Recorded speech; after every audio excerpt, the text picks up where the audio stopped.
Maintaining a homestead takes a lot of work. It's a tremendous undertaking, and we just have to be prepared. You got to maintain your crops, the livestock, the infrastructure, and just being self-sufficient. You just got to maintain everything. And today, I'm just going to share with you 5 tips that you can effectively maintain your homestead. Right. So, tip number one: regular maintenance. You got to do that regular maintenance. You got to get that maintenance in. One thing that I would suggest is create a maintenance schedule that covers all aspects of the homestead, including like your garden, your livestock, the buildings, equipment, and just regularly check. Just look for problems, look for wear and tear, look for damage. Be intentional about it. Just as you navigate on the homestead, just look for things that may go awry, and go ahead and be proactive and fix them.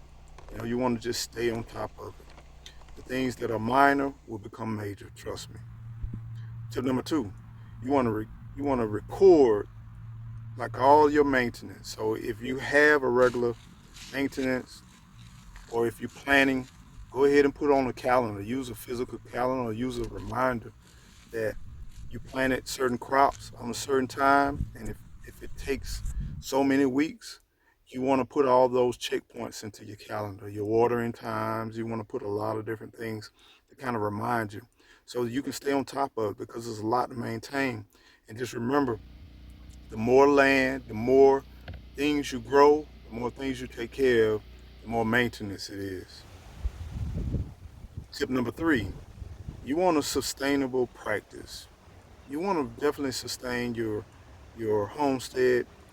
You want to make sure that your farming and your garden practices are all just kind of focused on the rotation of your crops, your soil health, your pest control, and just reducing all chemicals any kind of way that you can. In order to do that, that requires a lot of in-depth, just paying attention to your environment. You see some bugs, you see certain things, you want to go ahead and take care of it. You get your water hose and rinse off any type of bugs on your fruit trees, or your trees or your plants. And the younger they are, the more care that they take. And number four: emergency preparedness. You want to definitely establish some type of emergency plan for extreme weather, for power outages, or just food and water storage, any type of backup sources. You want to strategize those things, and you want something especially for your livestock, because sometimes you can make it, but how are you sustaining your actual livestock?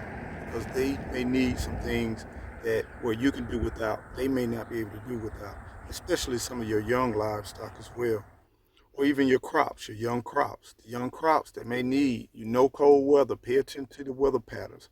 Pay attention to some of the hazards that may come awry due to the weather conditions. Make sure you prepare for those. Don't wait on it. You know the summer coming, go ahead and prepare. You know the winter coming, go ahead and prepare. Be ready.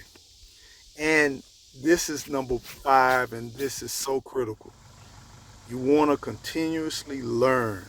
Continuously learn your homestead.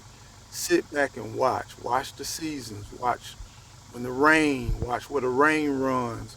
When it's get dry, those dry months. Watch your plants. Watch the landscape. You wanna take those different pieces of the seasons, and you want to pay attention to them, and then you want to do as much research as you possibly can. Whatever you own, research it, learn about it. Whether you own a tractor, learn about it.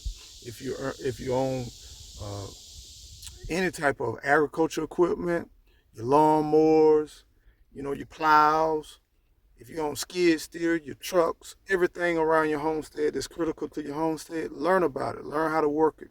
And if you can, learn how to repair those things and maintain those so that it can be workable in those conditions. So here are the top five: regular scheduled maintenance, keep a record, sustainable practices, emergency preparedness, continual learning. Those are some of the things you want to do on the homestead to keep yourself together and keep your homestead tight. So maintaining a homestead, yes, a lot of work, but you can do it, and I know you can do it. And believe me, it's well worth the effort. You hear me? well worth the effort. So y'all take care, stay blessed. Don't forget to keep on growing. Grow. Behold, another beautiful morning on the homestead.